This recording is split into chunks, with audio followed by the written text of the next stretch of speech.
ভাই রান্না করা এত সোজা না। দেখুন কতক্ষণ ধরে এই রান্নার জোগাড়পাতি করলাম, আর চামড়া তো যে ঝামেলা।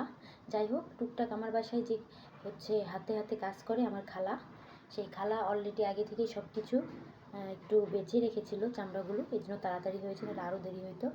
দেখুন এক ডালা হয়ে গেছে বড় বড় পাকিস্তানি মুরগির 2টা চামড়া, সঙ্গে আমি একটু মাংসও রেখেছি আমার ছেলের জন্য, যেহেতু ও চামড়া টুমড়া খাবে না এই জন্যে। আর এই চামড়া ভুনা করতে আমি কী কী নিয়েছি চলুন দেখা। এখানে মশলার জার নিয়েছি, যখন যা লাগবে দেবো।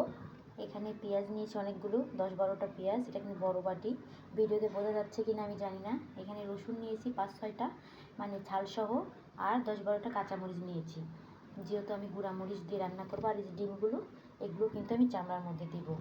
চলুন এখন চামড়াটা ভাজবো, আমি এটাই দেখাই।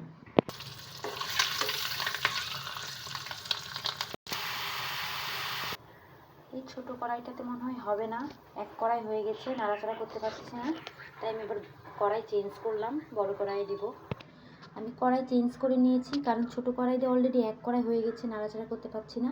এই যে আমি এরকম হালকা হলুদ দিয়ে ভেজে নিয়েছি। এই যে এখন পেঁয়াজ, রসুন আর কাঁচামরিচ দিয়ে দিব।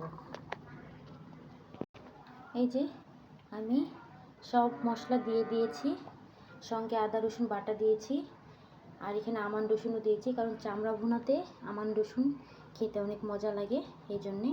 এখন শুধু রান্নার পালা। বিসমিল্লাহ।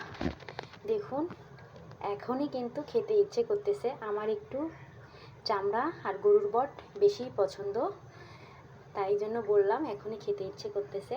সত্যি এখনই অনেক লোভনীয় লাগতেছে, তাই না? এই যে আমি পানি দিয়েছি, আর কিন্তু পানি দিব না। এই পানিটা শুকিয়ে যাওয়া অবধি আমি জাল করব। তারপরে যখন হালকা হালকা পানি থাকবে তখন আমি এটা সুন্দর করে কষাবো, তারপরে রেডি হয়ে যাবে আমার চামড়া ভুনা। ওকে,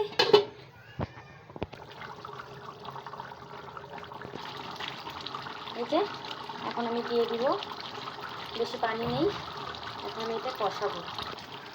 দেখতেই কি লোভনীয় লাগতেছে, তাই না? দেখুন গাইস, আমার মুরগির গোছ, মুরগির ডিম, মুরগির চামড়া ভুনা করা হয়ে গেছে। এখন আমি চুলা অফ করে দেব। আর এগুলো কিন্তু পানি না, এগুলো সব তেল, একটুও পানি নাই। এই যে তেল ছেড়ে দিয়েছে, এখন আমি চুলা অফ করে দেব। দেখতে কত সুন্দর লোভনীয় লাগতেছে, তাই না? এটা দিয়ে যদি রুটি খাওয়া যায় আরও মজা লাগবে, রুটি কিংবা পরোটা। আমার রান্নাগুলো কেমন লাগে অবশ্যই সবাই একটু ভালো ভালো কমেন্ট করবেন। ওকে, এই ছিল আমার আজকে রান্নার ভিডিও। আল্লাহ হাফেজ, সবাই ভালো থাকবেন।